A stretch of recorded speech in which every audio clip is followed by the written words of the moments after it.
I mean, people fight. Couples fight. We would fight. We wouldn't talk for a couple weeks. That's normal. That's my favorite. It's okay. Well, we all assume whatever our problems are like, oh, everybody has these problems. It's like, no, you're your own special, unique brand of up. Yeah.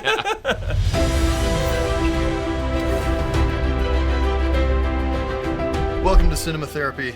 Today we have a special guest. Mason Davis. I'm Alan Seawright. I'm a filmmaker and I need therapy. I'm Jonathan Decker. I'm a licensed therapist and I love movies. We got Mason with us. Yes. Mason. Mason Davis. Mason's big time. Okay. I'm an actor. I work in film and I've written and produced a few things. I would say the films I get recognized and stopped the most for are Wind River, the TV series Yellowstone. 30 tours in Afghanistan, and I gotta deal with this Montana. Wheel us around. And then I've done a lot of Hallmark as well. We live in Utah, and that's what we do here. Yeah. You've got the look of a woman, like, not of a woman, sorry. Oh, thank you. You've got the look of a man in flannel in the mountains. He's gonna be a doctor. A dentist. A tooth doctor. Turkey Club. Coming right up. That a woman who's escaped her busy city life Yep. would fall in love with I'm around chopping down, chopping I'm wood, building my own cabin, yep. right? Mm-hmm. And you're a single father That's with a how I met tragic my wife, past. actually. Yeah. Were you in flannel? No, I'm kidding. It was on Tinder. True story. All right. What film did you pick for us? I picked Silver Linings Playbook. It's one of my favorite films of all time, and I think this is a really fitting story for what you guys do here. Which, if you want to rent or buy, we have a link in the description. I feel like there's a lot that can be learned on the human experience from this film, as well as, you know, there's nothing better than a rom-com about people with mental illness. Right? It's got psychological themes, both of mental illness, but also of grief and loss, and dealing with, I mean, healing from infidelity, going through what is clearly a divorce process, and all of us are asked to face our own trauma of dealing with Chris Tucker again. Bad combination. Yeah, on top of an anxiety disorder. He was great in this, though. He was. He was So actually good in movie. this, though. Let's roll it. The filmmaking is really interesting. So much of this movie is right up in the characters' faces. A lot of movement as well. A lot of movement as well. It feels uncomfortably close. Is that song really playing? We have music sometimes. That song is killing me. Could you please turn it off? I can't. What do you mean you can't? I don't have the controls. I'm sorry. Did Dr. Timbers put you up to this? Is there a speaker here? Is it a speaker here? I'm sorry. I'm sorry. I'm sorry, okay? I'm sorry. I'll fix all this, okay? Just right there. That's the brilliance of his performance. So good. The anguish of the That was a messed up song. thing you did, Dr. Patel, all right? That's a Yeah, mess- so really fast, like, speaking as somebody who works with people struggling with bipolar, anxiety, depression, it's a very accurate performance. Not saying one size fits all and everybody with bipolar acts this way. The attempt at control, like in the attempt at, can you please turn it off? He's trying to be polite, but he's clearly agitated, right? And you would think, like, if someone said to you, can you please turn it off? That feels aggressive, right? And that feels like someone who's threatening you or bullying you or intimidating you because of the tone.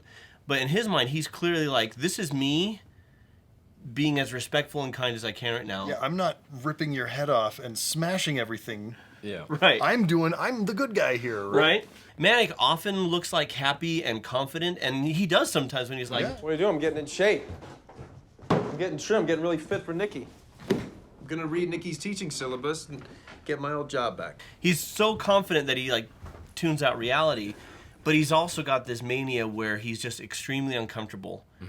And when he starts looking for the speaker, I love in the performance how you could see, like, the immediate shame, Yeah. Exactly. the immediate embarrassment and shame at what he's done. That was a messed up thing you did, Dr. Patel, all right? That's a messed up thing. I'm sorry, but that's... You can call me Cliff, please. Yeah, well, Cliff, that's not the way you're supposed to meet people, okay? You should write that down in your I don't know, what do you have, a little book you write stuff down in? I'm sorry about that song. I just wanted to see if it was still a trigger for you. Bravo, it's a trigger.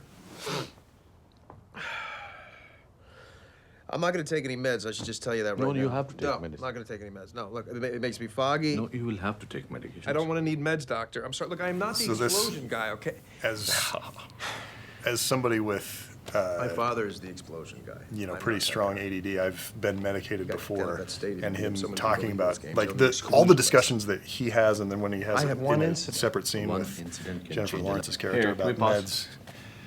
meds, you know, flattening you out and doing all these things. These are the conversations that you have. Yeah. What meds are you on? Me? None. I used to be on lithium and Seroquel and Abilify, but I don't take them anymore. No. They make me foggy And it's having those conversations where you're trying to figure out, okay, what is the correct level of medication? Can I self-medicate? Can I fix this with other things to just balance out my brain chemistry? Like, all of that stuff is just so uncomfortably relatable. They also make me bloated. Yeah, I was on Xanax and Effexor, but I agree I wasn't as sharp, so I stopped. You ever take Klonopin? Klonopin, yeah. Right? Jesus. I guess what? Yeah. What day is it? Oh, yeah, 100%. And I'm sure you have a lot of experiences like this. But I am, I take medication. I for depression and anxiety and alcohol addiction, and so I connect to this piece because I understand what it's like to have a medication that numbs you and you feel like you're not who you are. Yep. How about Trazodone? Trazodone. Oh, it flattens you out. I mean, you are done. It takes the light right out of your eyes. And then I'm used to taking medication to the point where you feel good, so you stop taking it because you think you're Oh, better. I'm good now. Yeah, yeah, everything's and great. that is like the number one flaw you can do. There's a reason you feel better is because you're on the medication, and you're not better if you just, you know, you can't diagnose yourself. You need the professional help. Yeah. They're there to help you. And a note as a therapist, like therapist reacts to movie therapist. That was a punk move. I would never do that. to somebody. I wondered about it. Yeah. I would never do that, especially not in the waiting room. Like, if anything, I would do it. I might do it in my office. in your with office, like yeah. a heads up, and I'm like, I want you to tell me, this is what I want to do, and I want you to tell me what comes up for you. In like the controlled space of the office, you don't play it in the waiting room and let him like freak out like that. Another thing about this, Especially when the guy is dangerous. It's like, right? Yeah, right. And there's other people there. There's a stereotype about therapists that I see in a lot of movies that applies here. And there are therapists who are like this, but they're very detached and they're reflective, right? I don't show you who I am in therapy. I just kind of reflect back who you are. And that's a very Freudian technique, and it's evolved, and there are other more modern thinkers who do it that way. But I subscribe to it's the relationship that heals. And so when they meet later on outside the football stadium and he sees his therapist in a completely That different seems light. like way better therapy, right? Yeah, and he's like, I'm not your therapist today. Today, I'm your brother in green, not your therapist. I'm so happy to see you. Wonderful, wonderful that you're here. From my experiences in therapy, now I'm coming off it like I'm as crazy as Alan does it every episode. Okay, cool. I'm the one who needs therapy. And- Plus, and- you're an actor. We already knew. Yeah, that's true. That's true. We were all crazy. That's why I didn't marry an actress. I almost did a spit take on that. I tried to get you. I waited for you to be But I've had therapists like this, and that cold calculated did zero help for me. Yeah.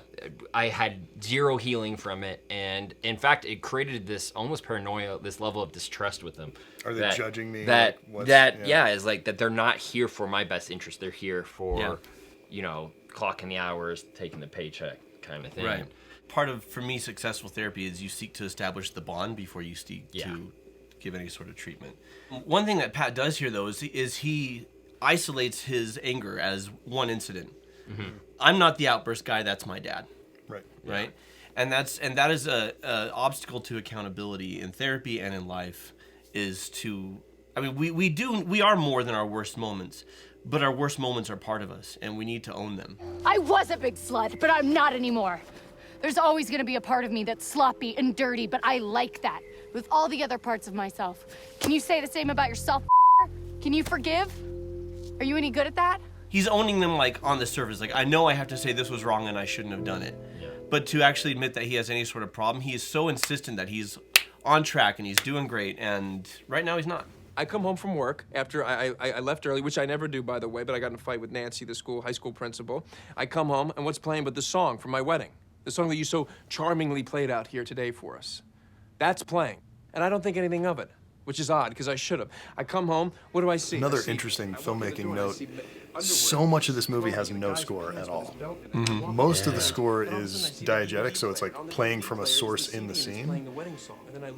But so much of the movie just doesn't have a score, which, as a viewer, is very uncomfortable because we've been trained to hear score and, okay, this is telling me what to feel. And this doesn't tell you what to feel. You just kind of experience the film, and it makes you uncomfortable. And you know what he says to me? You should probably go. That's what he says to me. So yeah, I snapped. I almost beat him to death. But then I get chastised for it, and I get that I'm parallel to my father. I don't think so. All right. Can you talk about something that you did before or after?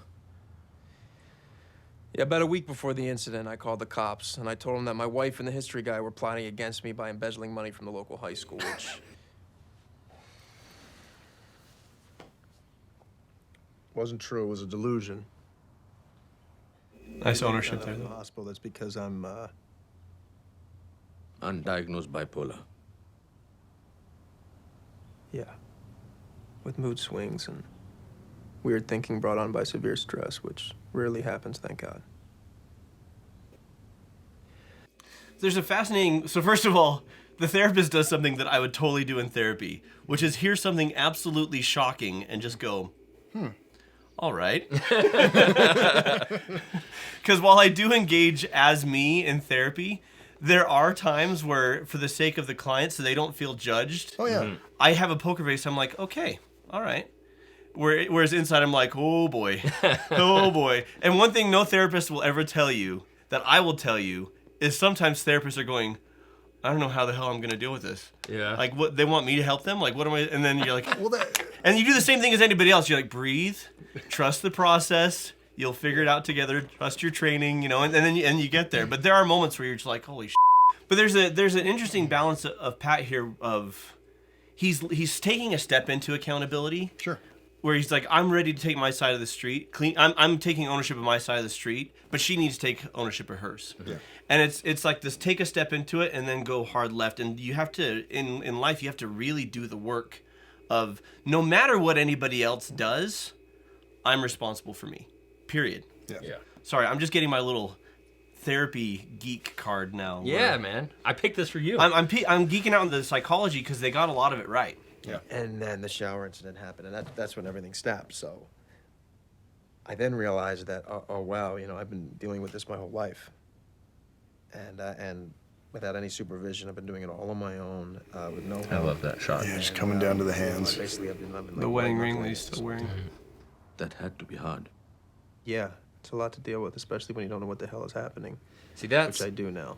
that's a moment that I completely can identify with, because with my stuff, my anxiety and depression it was something I'd been dealing with for a very long time, and I didn't know what it was. Undiagnosed, and you kept thinking, what's wrong with me? Yeah. Right? And to the point where I started having episodes in public, and things started happening, and other people's lives were even getting in danger, because I'd be driving and something would happen, and I would just be like, okay, what can I do to get myself out of this situation? And usually it was a very dangerous thought that came to my mind, and it's like the honesty in his performance of it's very scary when you don't know what's happening is the hardest part of it all. Once you are at this stage, you're actually in the steps to healing, and Right. and that's why he's a very good this is a very good character to start your first act with, because now we're going to go see how he heals and go through this journey with him. But had we started this movie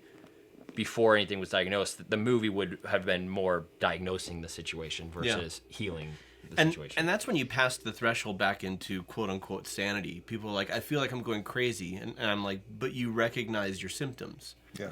Like if you were Crazy truly people quote-unquote... don't feel like they're going crazy. Right. If, Crazy like, people are just like, everything's awful and terrible. This is real. And yeah. Right? Like if I don't like to use the word crazy because it's pejorative, but if you want to talk about like a lapse in sanity or detachment from reality, it was in his delusion when he thought they were plotting. Yeah. But now when he's like, that wasn't true, that was a delusion brought out, like when you're there, you're not insane, you know, because you recognize what's going on. It's like in A Beautiful Mind when he finally recognizes these people around him aren't real and they never have been.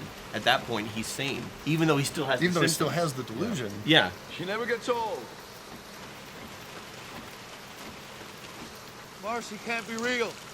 She never gets old. He recognizes that it's a Well, delusion. even at the beginning of this scene when he asks, is that song really playing? Yeah. That's because we find out that he hears the song when he's having episodes. Yeah. And so he is probably honestly asking, is this really playing or is this something that's going on inside me? Yeah, I didn't pick up on that. Yeah. No, that's great. I just thought he's like, are you seriously playing this right now? Is that song really playing right now? But he's actually asking. Is that song really playing? He's asking, am I literally having a asking. delusion right now? Yeah.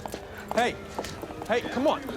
Look, I don't think you're crazy, all right? Yes, you do. No, I you don't. told your therapist that you were in a superior mental illness category to me, didn't you? Hey, calm down. Hey, Just leave me alone. How identifiable is that, explain arguing myself, about who's please? crazier? Yeah.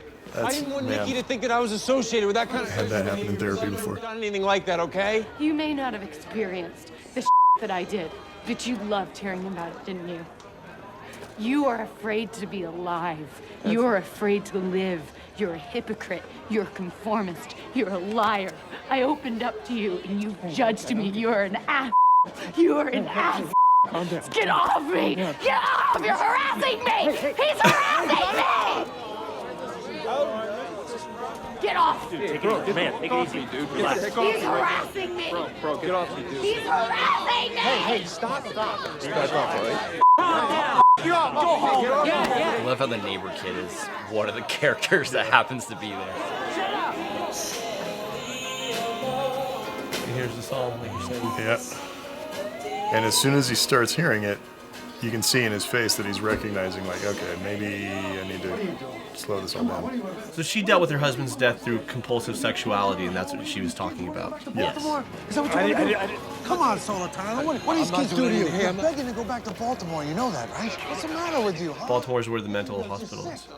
And in a little context, her ex-husband, or her late husband who passed away, was a police officer He as well, started it. He didn't do anything. and worked with this Come on, guy. man. Come here. What are you gonna do about that song, huh? You gonna go your whole life scared of that song? It's a song. Don't make it a monster.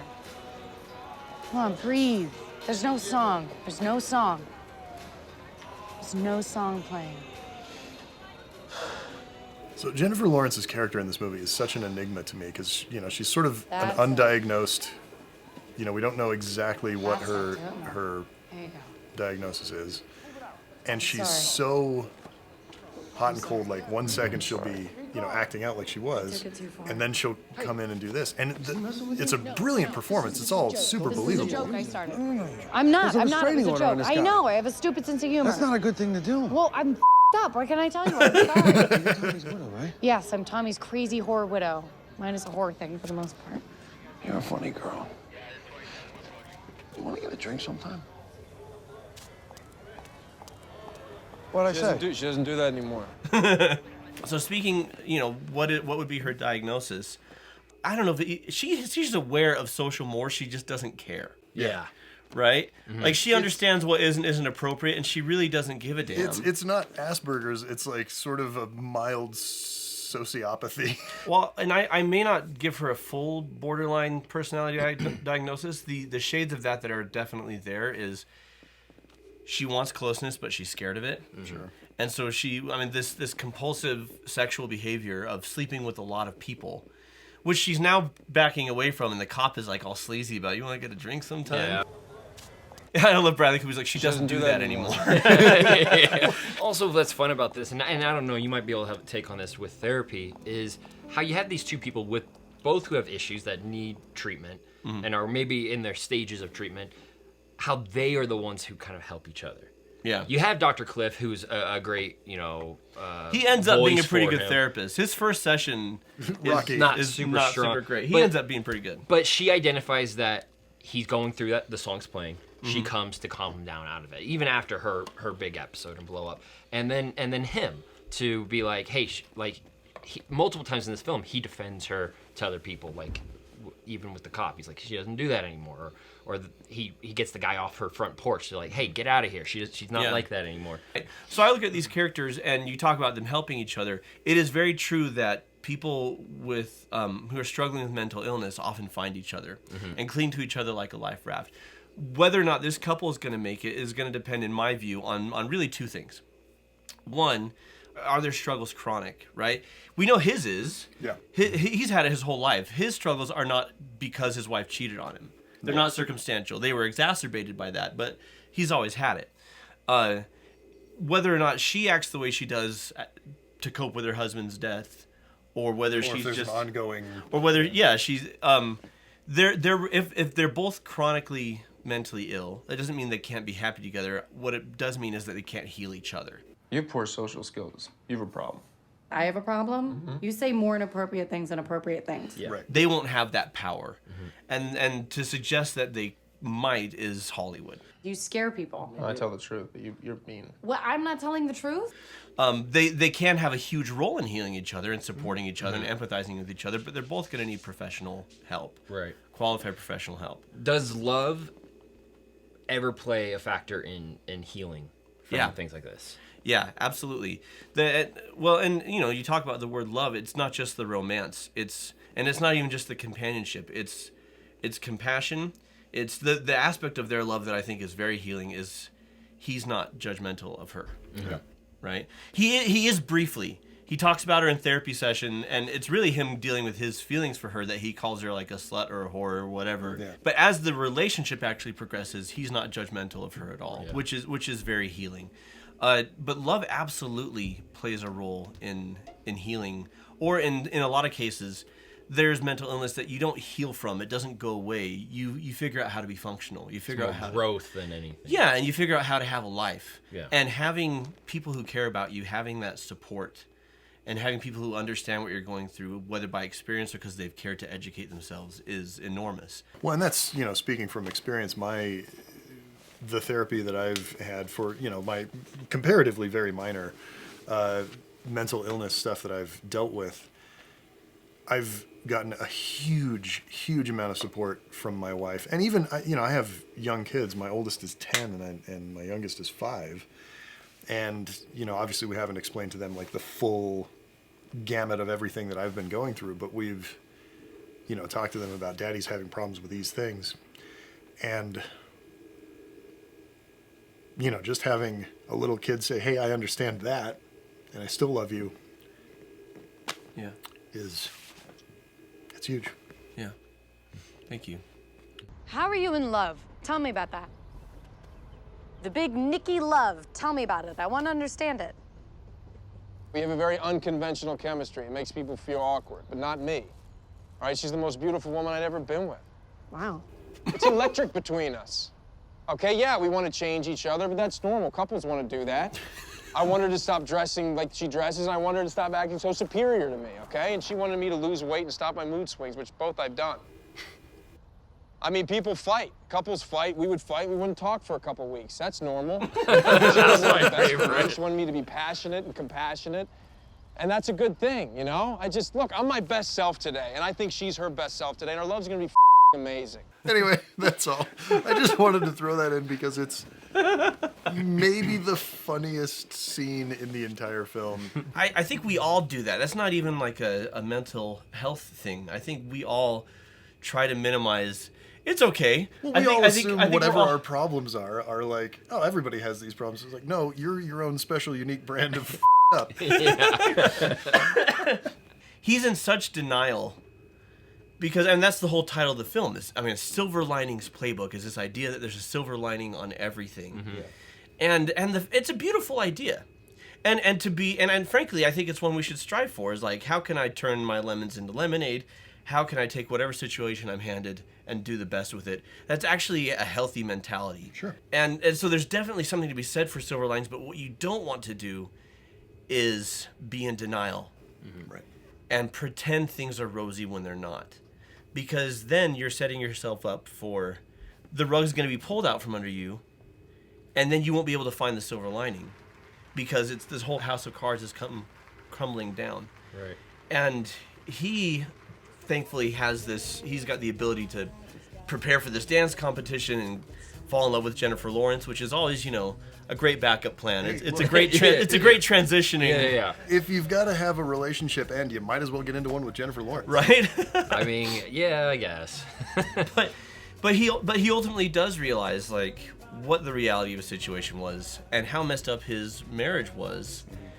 And he does something here that a lot of people in abusive or unhealthy relationships do, is that he demonizes himself and he makes the other person, like, he makes them a saint. Now, he doesn't fully do this, because he's like, she needs to take ownership of her side of the street, but he believes at his core, my wife is a good person, and if she cheated on me, it's because I had all these flaws. Yeah. Right, and if I can fix me, then we'll be good, right? And it's only when he embraces the truth of it that he can make a real silver lining, which is, I can actually create a life based in truth.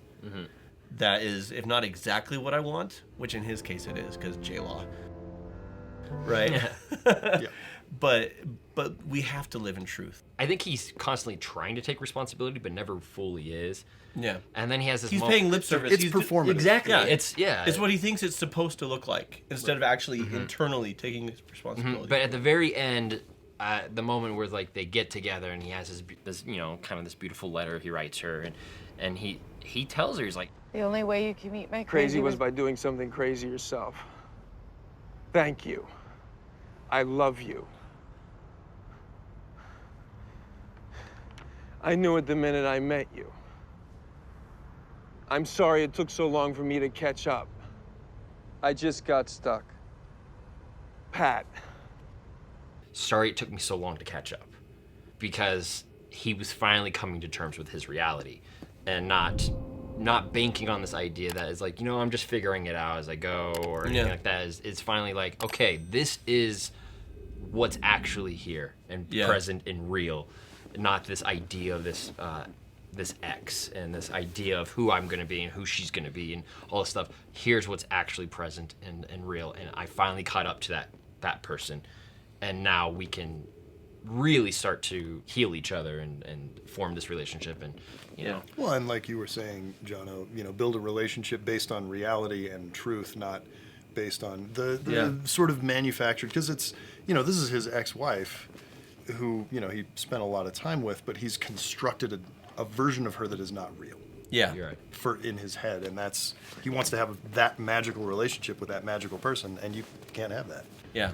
When I met my wife, I was pining for somebody else, like the person before, and it took me months to actually see what was right in front of me. We didn't meet on Tinder. It was farmers only. I'm not even a farmer. I was just curious. No, that's not true. Are you farm curious? Are you farm curious? I identify as a farmer. We'll put it that way. Okay. Yeah. Okay. I've got a flannel you can borrow. Yes! Full circle! There it is. Thank you for joining us for this episode of Cinema Therapy.